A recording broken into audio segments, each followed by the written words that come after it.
আমার প্রিয় বন্ধুরা, গুড ইভিনিং সবাইকে। তো বিকালবেলা বৌদি অনেকক্ষণ থেকে আসছেন, তো চলো তো দেখি বৌদি কী করে।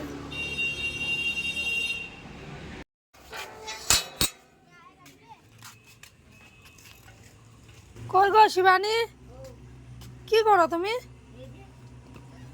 ও মাই গড, এ ঠাকুর, পাগল নি তুমি? আমি তো ভাই তুমি চুলার বানাইতেছো জায়গা। এই কি পাগল, আমি এত বড় সিনটেক্স তোমার এই লোড মানবো, ভেঙে যাবো তো। এই কি পাগল, আমি এটা তো চুলার জায়গা বানাইতে, এটা তো ঢালাই দিতে। এটা যে বললাম ঢালাই দিয়া দিবা, আমি কইলাম যে পাথর দিব না একটু। হবে না গো, ইস, এ কি পাগল, আমি বৌদি কি বানাইতেছে দেখো সিনটেক্স। বুঝছি তো, তুমি চুলার জায়গাটা বানাইতেছিলে, তুমি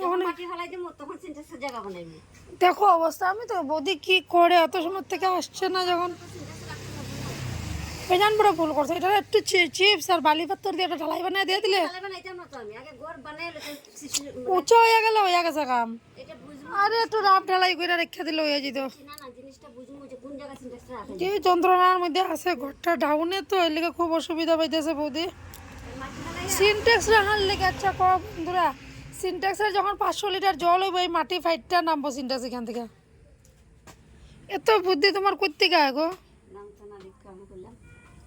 ঠিক আছে, এটা সময়ও কথা কইব। আরে শুনো, যখন মাটি ফেলাই মনে নি তখন সিনটেক্সের জায়গাটা কোনো না মানে সাল মিশা না নি, সাল না উঠানো পর্যন্ত না কিচ্ছু বুঝছি তো। সিনটেক্সটা তো ওই কোনা নিয়ে একটু মাটি বইরে উঁচা করে ঢালাই দিয়ে, একটু উঁচা করে ঢালাই দিয়ে রাখলে কি হইতো, তুমি কল সিস্টেমও করতে পারতো। তো তুমি এখন কে লেগে এই যে এই কামটা করলা, সময়টা দিনটা বরবাদ করছো। দূর রাখি, আমি ব্লগ এখানে শেষ করলাম।